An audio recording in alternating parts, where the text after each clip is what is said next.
There was once a day that I would pray for you. I'd go and misbehave just so you'd notice too. Sneaking looks up and down from across the room. And damn, what a hell of a view. I feel good, you look great, I like you. Fernando DeSoto. No. Alright, so Fernando DeSoto was a Spanish conquistador who flew down here from Florida. And he came down here looking for gold, but unfortunately, it's Alabama, he ain't gonna find none. So instead of gold, he found a bunch of pyrite, which is fool's gold. So then, he flew back to Florida while leaving his men behind in Alabama. And apparently, Fernando DeSoto had ruined the relationship between the Coosa natives. And then, while the men were down here, they discovered a small city over here, which is Childersburg, which is about 5 minutes from here. But if you drive like me, it's like a minute and a half. All right. Now, does anybody know what this formation is called back here? That's a middle finger.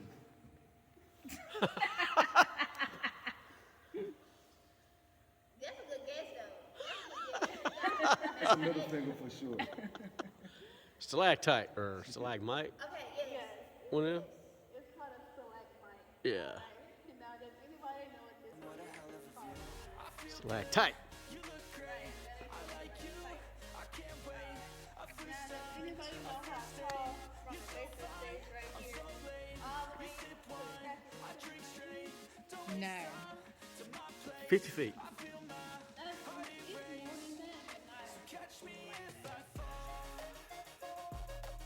60.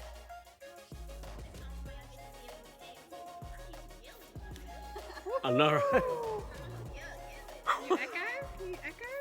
Echo, echo, echo, echo. You gonna echo? Way more than 60. About 100? 150? 120. 125. 120, 125? 125 feet. Wow. It's up there. What's that? Stack of paper thin. And ours is much cooler because at the top it looks like a jellyfish. But if you skip breakfast like me this morning, it looks like strips of bacon. Alright, and ours is much cooler because you can walk under it. Alright, now once when you get done taking as many pictures as you would like, you can meet me over there with my friend David.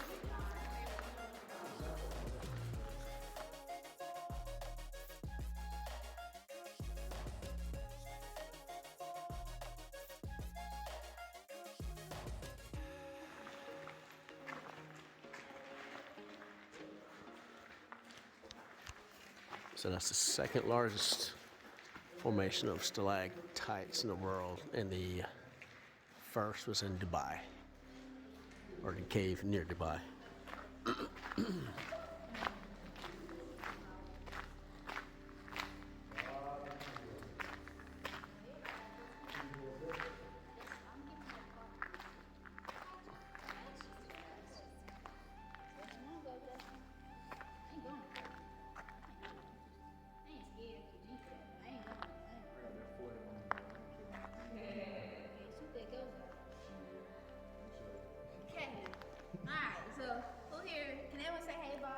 Hey, Bob. Hey, Bob. Alright, so who is named Bob is real?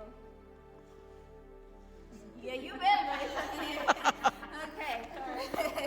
Alright, who is named Bob is fake? Okay. Alright, well, Bob is 100% real. Oh, wow. Plastic. Okay, so when Bob was laying on a Capena style barrier. So basically, this is what the Coosa natives used after their loved ones has passed. They put the Capena style out there in the sun, put their loved ones on it, the deceased ones, and let them debone. After they debone, they would put them in this basket right here and actually bury them like that. So, the reason why we got this blocked off is basically in the 1960s, Mathis was originally one of our owners. sent a man named James Menthol to discover the cave. So basically, he found 5 bodies, 4 adults and 1 child, which is really very there. He told Al Mathis put the bodies into display in a museum. So hallucinations out there really disrespectful. Well, it took 30 years later and a hammer-and-apologist to get the bodies out of the museum. So the hallucinators had to rebury the bodies back into the cave, and the guests applied the ceremony, and the hallucinators still do come down here and have ceremonies. So I respect them, I respect the cave, and y'all to walk with respect. Yes, it's up there. Any questions?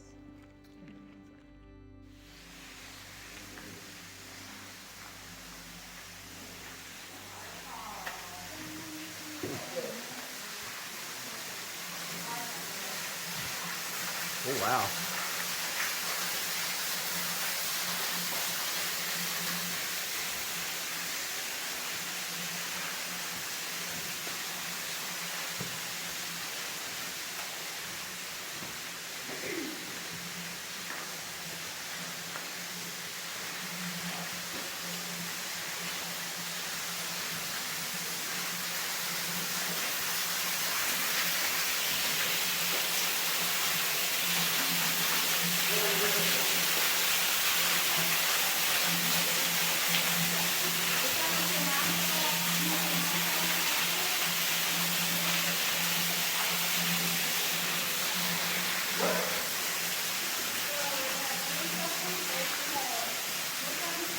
Oh, wow.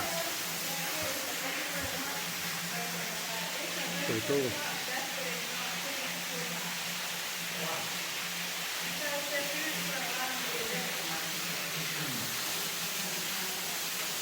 Like 60 degrees in here all year round.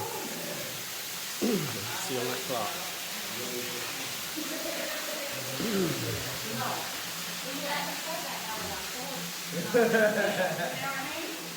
That's a fact. That's a fact. What, baby?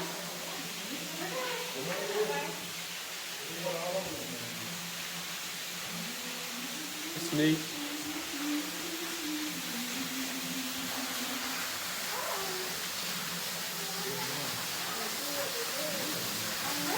What is it right here? I'm saying, like, we don't fill up.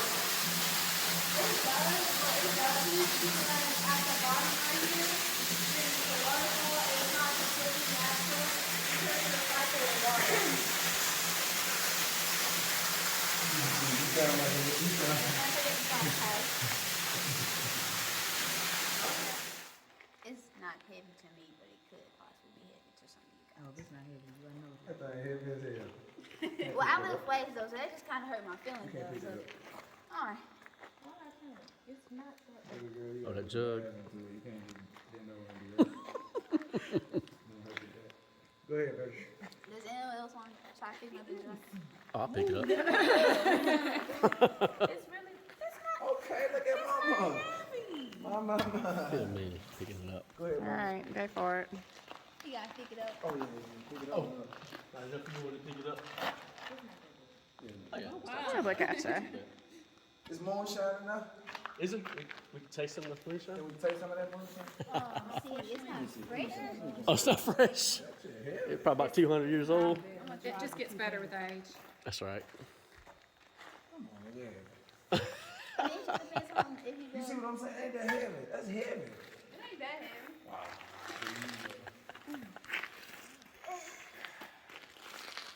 It's not heavy. If you go to the gym and live, it's not heavy. True. True. Yeah. I don't go to the gym. It's like you're trying to, like, it's okay. I understand that. Okay. You put it like that. Okay. Alright, so, everyone heard of the Warren twins? Like, as you can see, Yes. moonshine. Okay. Alright, so have anyone heard of a man named Pete Willie or Matt Sutton? Matt Sutton. Okay. His nickname was Popcorn too. Right? Mm-hmm. Alright, Okay. so Pete Willie nickname is also Popcorn also. So we're gonna only be focusing on Pete Willie because Pete Willie came before Matt Sutton. But I also throw Matt Sutton in here too at the very end, get his little intel too, so because he came into this cave also. So Pete Willie was a very bright man, but he also had his, faults. So basically, Pete Willie made his product and also tested his product. There was his fault right there. First, he was pretty smart for coming down here and, hiring police and making moonshine. Well, he didn't have nobody come down here and test the moonshine from him, so he got drunk off his own product. And they were supposed to test your product right there, so that was his own fault. So, therefore, being drunk and carrying them jars, basically a 45 milligram, you wasting all your money right there. So he come up with a brilliant idea, bringing people to the moonshine. Well, he set this place up really nice. Over here was a gambling set, in the middle was a dance floor, and over here was the bartender set. I like how you turned your head like you were still in here. So, basically, if some of you guys know, being drunk and gambling don't mix too well, right? Depends if you own the gambling. That's right. Well, you know how some of that goes. Yeah. So, basically, a big old fight broke out, and the police raided this place and arrested everybody but one person. Anyone want to take a guess who they didn't arrest? Matt Sutton. Mike Sutton? Pete Willie. Pete Willie? Pete came from Matt Sutton. Okay, so, sorry. Pete Willie hid in this little hole right there. So, Pete Willie came down 2 days What year was this? 1920s, right there in the 1920s where prohibition was getting banned and stuff like that. So, Pete Willie came out that hole 2 days later, and the eventual more of this story is if you can't beat him, join him. So he ended up joining the police. Yeah, he didn't get caught. But he turned into an informant. Why did he do that? He didn't get caught, but he turned into an informant. Wow. Well, he probably had his reasons. Because he could I need you to do more studying. You want me to go search for a dead man body?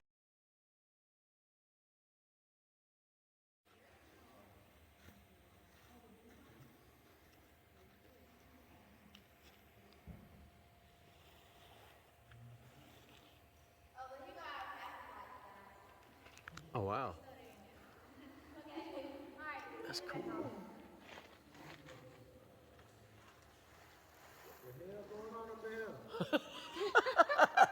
It's a trap.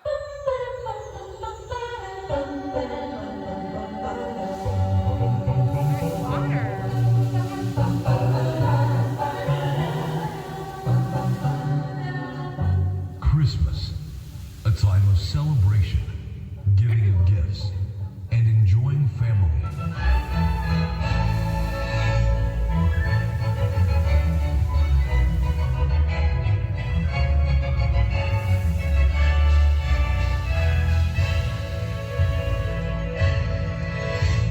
But what is the true reason for the season? The meaning behind the most beloved holiday of history? For the answer to this question, we must travel back in time to a cool, brisk night more than 2,000 years ago, as all heaven celebrated the birth of the Savior of the world.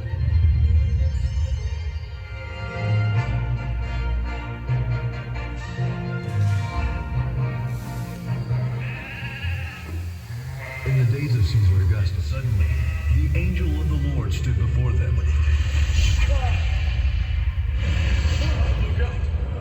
And the glory of the Lord shone around them, and they were terrified. And the angel said, Do not be afraid, for behold, I bring you good news of great joy, which shall be for all people.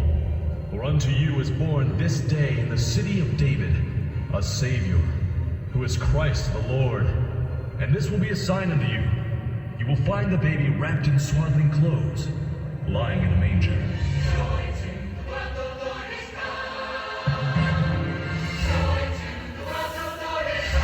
And suddenly there was with the angel a multitude, and the baby Jesus, as he lay in the manger.